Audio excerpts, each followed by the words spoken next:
Ladies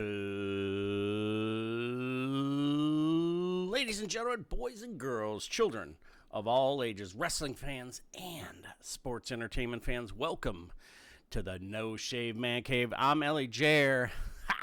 And baby, Monday Night Raw came from the Valley of the Sun in Phoenix, Arizona. And if y'all been following, you know I was just back home in the state that was, it was hot. But no, so I went to high school in Tucson. That's where I joined the Marine Corps from, and got to spend some quality time with my buddy Brian and my sister in Phoenix. So yeah, man. So Phoenix was ready. They were off and running tonight for Monday Night Raw. The crowd was great. Pat McAfee wasn't there, so we got to get Wade Barrett and Michael Cole on commentary. And they're a good combo. It's Michael Cole, so what are you going to do? But, so all in all, the commentary, the crowd, they were off and running. And then you heard John Cena's music hit. And tonight, Phoenix Suns play there in Phoenix. That's why they're called the Phoenix Suns, right? And their colors are purple and orange. So out comes John Cena rocking his purple and orange gear, and his gear says last time is now. So this is the last time he's going to be in Phoenix. So after tonight, he's only got 17 more dates where he's going to be a WWE superstar. And just because he's showing up, just like tonight, he showed up, but he didn't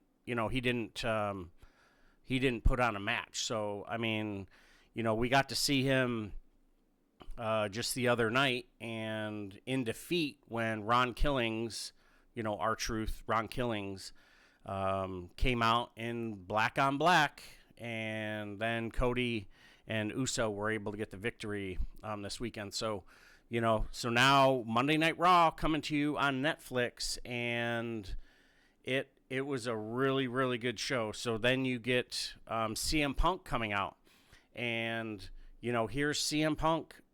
He was spitting some serious truth, and then, see what I did there, truth, and then R-Truth will be on here in a little bit. So you get to see John Cena and CM Punk face to face, and it's almost like a reversal of roles. And, he's sitting here talking about how John Cena's here and kissing butt to his final boss. And, if you notice, The Rock has kept a pretty good distance during this show, because I think Cena wanted this run to go a certain way. And, if you're following it and you're digging it, that's good, because I think everything that's happening with this run, I think it's been good. So they go back and forth, and now we're going to get CM Punk versus John Cena at Night of Champions in Saudi Arabia. What? I'm here for it. I think it's going to be really good. And are we going to see some kind of turn of events? Because CM Punk keeps talking about The Rock. So is something going to happen because he's talking about The Rock? And if we get another, Cactus Jack sighting, with Travis Scott coming down 20 minutes, that whole debacle, I'm going to feel a certain kind of way. But I'm pushing the I believe button over here, and I think we're going to get a really, really strong showing, and this will be a really good match, and once again prove why CM Punk is, the best in the world. It's going to be a good match, obviously. Or maybe not, obviously. John Cena will come out the victor. And, I'm not mad at it. I think it's going to be fun, because me being a longtime wrestling fan, this is a match that has been in the making. What was it, 2011 or 12? We lost CM Punk for, forever. And then he shows up in AEW, motivated or not. Some of his best work, and he's probably in much better shape than when he showed up at AEW. So this all bodes well, because that means we're going to get a good match. Night of Champions, the champion, all the titles will be on the line.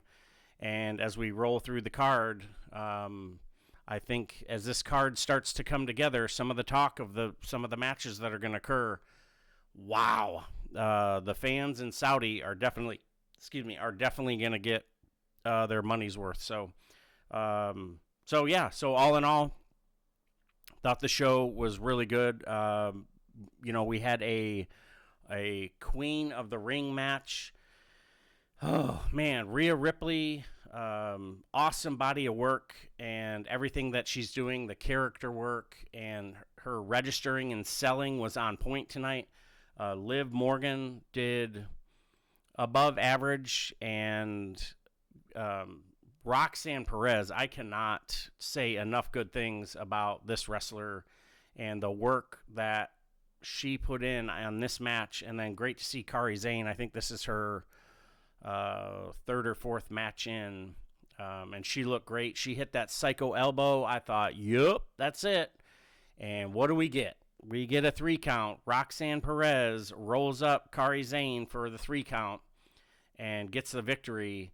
And are we happy that Roxanne Perez won, or are we happy that Liv Morgan lost? Well, she didn't really lose because she didn't get pinned. She's still the tag team champion. And hopefully Night of Champions will see the women's tag team championship defended. But, who knows what we'll see. So we got to see Raquel. She came out to defend the honor of her tag team partner. And it didn't go according to plan, as I had talked about earlier. Roxanne Perez pulls out the victory, and she's heading to the Queen of the Ring. So, I mean, this is going to be... Queen of the Ring. I think that is going to be phenomenal. So we've got matches that are coming together that are going to happen at Night of Champions. We have matches that are going to come together over the next few weeks with the men's and women's King and Queen of the Ring. And, some of those ancillary matches that are going to occur, I mean, it's going to be freaking amazing. And you can see some of the breadcrumbs that are being sprinkled around, whether it's the Judgment Day with Dirty Dom and Finn Balor. Finn Balor, the continuing being an antagonist. I think that character work is really, really good. And, are we going to see some form of a Bullet Club-like with AJ Styles, Finn Balor? I mean, I'm not really sure, but, something that was awesome was a fantastic match between AJ Styles and Chad freaking Gable. And, let's harken back to a year and a half and some change ago where Chad Gable was on the cusp of becoming an Intercontinental Champion and, kind of died on the vine. I don't know if it was the purchase of from TKO or just, someone kind of fell asleep at the wheel with, some of the writing or what was going on, because it wasn't Chad Gable. It wasn't the work that he was doing in the ring. It wasn't any injuries. It wasn't time off. It's just one of those things. And then we had, AAA Worlds Collide, and, I paused Money in the Bank because I had stuff going on, and I wasn't able to watch it live because we were at the WrestleCon at River City WrestleCon, and great showing to St. Augustine in the greater Jacksonville area, and folks that came from all over, to come, and I really appreciate everybody showing up. Thunder Rosa, just an absolute graceful, amazing performer, and just a person, and to see the grace and actual just appreciation with the interaction with the fans was next level. And, if it was an adult, it was a child.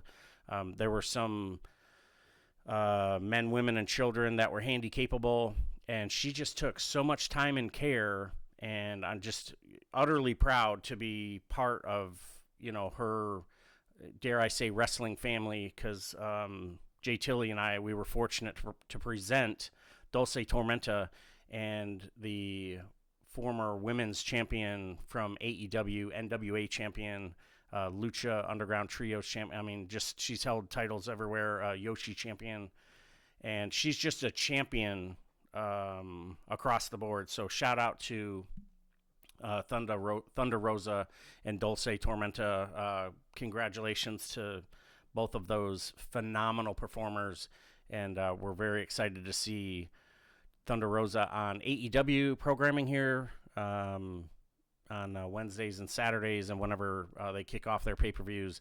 And then Dulce, you'll be able to catch her as part of Crash, which is super exciting. And Crash is also partnering with AAA, and AAA is partnering with WWE. So ipso facto, hopefully it all works out, and continued success for them. So yeah, so we got to see AAA, we got to see the WWE live and nationwide doing great things, and some of those performers that were part of Worlds Collide were right here on Monday Night Raw, again coming from Phoenix, and it was next level. The men's King of the Ring match, it was a showing, and I've been a huge Penta fan forever. Not as big as Jay Tilly with Ray Phoenix and Penta. Huge fan of theirs. And, I wanted to see Penta win it. I'd like to see him go on a singles run like, none other. But that wasn't in the cards. But we had a little bit of tomfoolery, if you will. Out comes LA Knight, hits Braun Breaker with the BFT, blunt force trauma, and we get Sami Zayn with the haluva kick and comes out the victor with the 1, 2, 3. So kudos to him, and as he advances in the King of the Ring. So all things are pointing to some success, and he's never been a world champion in the WWE. So are we going to see Sami Zayn holding that world title? So very exciting. Is he going to go against Gunther? He defeated Gunther after, 666 days or 600 and something days as Intercontinental Champion, and he pulled out a huge victory at WrestleMania. So anything is possible, and how that's going to come to be will be interesting, because as we saw later on in the show, after R-Truth comes out and says, hey, I'm back here for me, so R-Truth was re-signed back by the WWE, and big things I think are going to come to R-Truth. Well, let's just hold on here, because he's now Ron Killings, and he is the truth, the whole truth, and nothing but the truth. And you saw him standing on the commentator table, and he cut his hair. So he's back, former NWA World Champion, 63 different title reigns within the WWE. And admittedly, some of them have been the 24/7 championship. To each his own. He's still a WWE champion. And we'll see what happens. And, John Cena talked about it, that, he will no longer be a punchline, for some of the R-Truth type stuff or whatever.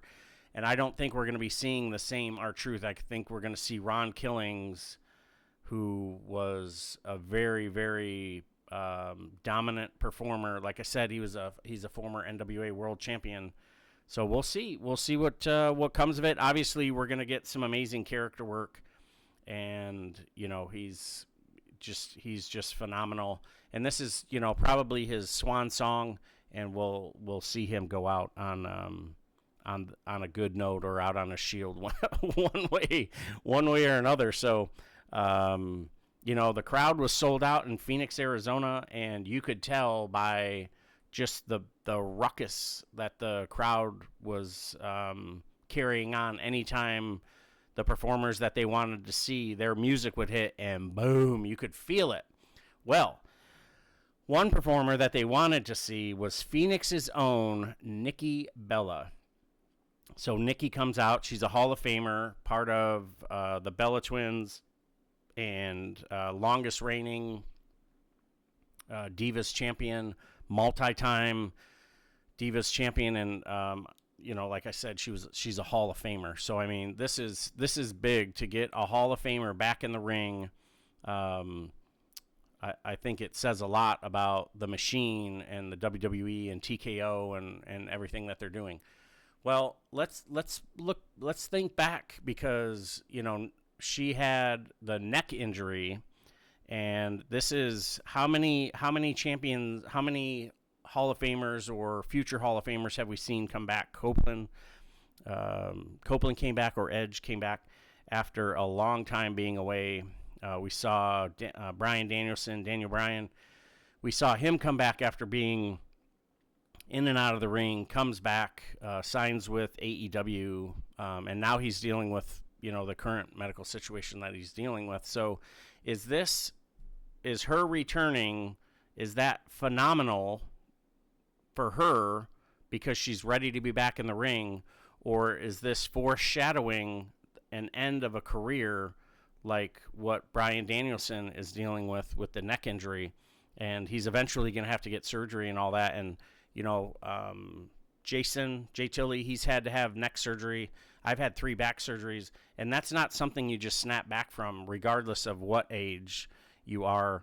And I've never took a bump in a ring, but I am just saying that I can only imagine the wear and tear on your body, because we're only seeing, and if it's a women's match, unfortunately, we're seeing 4, 5, 6 minutes every couple of weeks. But they're training, they're bumping and feeding, they're doing house shows. You're not seeing all of the bumps that they're taking, and especially when they go away and then they come back, there's a lot that goes into it. So, so we saw Nikki Bella in the back. She was standing there with Dupree and Natalya, and so they were talking, welcome back, make sure you message me, I'll talk to you soon, whatever. Very graciously talking and introducing herself to the women's champion, Io Sky. So she goes to the ring and she's talking about all of the great performers that have come before her, and the talent that's in the division now, talking about the some of the champions from NXT, WWE, Monday Night Raw and Friday Night SmackDown. And she hasn't quite gotten through all of the superstars, and out comes Liv Morgan. And, they exchange some jabs after she comes out, and Liv Morgan, one of the shots that she takes as Nikki's getting ready to leave, sort of as part of that, makes a comment about, you're just jealous because I have a man. Well, that's a shot to Nikki. She was previously in a relationship with John Cena. She gets married after Dancing with the Stars, has a child. She's now since divorced from that relationship. And allegedly, Liv Morgan is with Dirty Dom. Well, Nikki makes the comment, well, it's hard to tell if Dirty Dom is with Perez or Morgan. So do me a favor, congratulate Perez, whatever. So Liv Morgan makes a comment. Nikki's like, oh, really? And then Nikki gets ready to come back in the ring, and Liv Morgan hits her with the Oblivion, and out goes Nikki. So, obviously, maybe not obviously, but there's a really good chance that we're going to see something between Liv Morgan and Nikki Bella. Now, are we going to see a tag team match with both of the Bella Twins, or is this just Nikki coming back? So this will be interesting to see. Does it take place in Night of Champions in Saudi Arabia? Does it happen as part of the King of the Ring? How is that all going to come together? And I'm here for it. I tell you, seeing Nikki Bella back in the ring, Hall of Famer, very, very accomplished performer, I think it's going to be really good.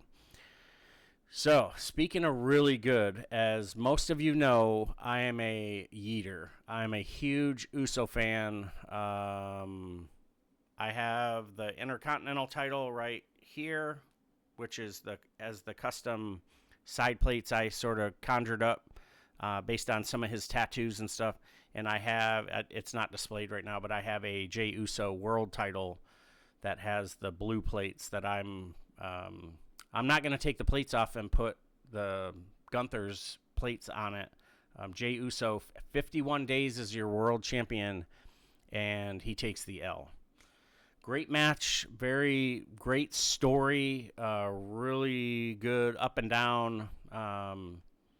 Not sure how I feel about it, but I don't have the pencil, and there's obviously a story as part of this. So, shout out to Jey Uso, who's a tag team champion, 8-time world tag team champion, Intercontinental champion, and a world champion. So you should be very, very proud of who you are and, all the work that you've put in. So all in all, I thought tonight was a great show. Not all the matches go the way you want every single time, but the crowd in Phoenix showed up and showed out.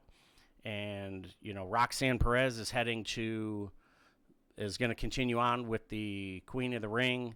Sami Zayn is going to continue on with King of the Ring. And just some really, really strong wrestling tonight. So I'm going to give it 3.5 beards. I almost gave it 4, but hit it with the 3.5. So shout out to the whole crowd, and, great job to the WWE, the entire production crew. It was very cool. So, hey, thanks for checking us out here in the No Shave Man Cave. On behalf of Jay Tilley, I'm Ellie Jair. To our first responders, thank you so much for what you do, whether it's on the streets or in the hospitals. To our brothers and sisters in arms, thank you. Hurry up. Get your ass back home. You're needed here. And, anyone who's in distress, feeling a certain kind of way, June is Men's Mental Health Awareness Month. Just please, show up, show out, do your best. Dial 988 if you're in any kind of despair. And there are resources at the other end. And, we all want to see everybody back and, the best version of themselves. So, again, until next time, thanks for checking us out here at the No Shave Man Cave. Take care of yourselves, take care of each other, and we'll see you on the floor.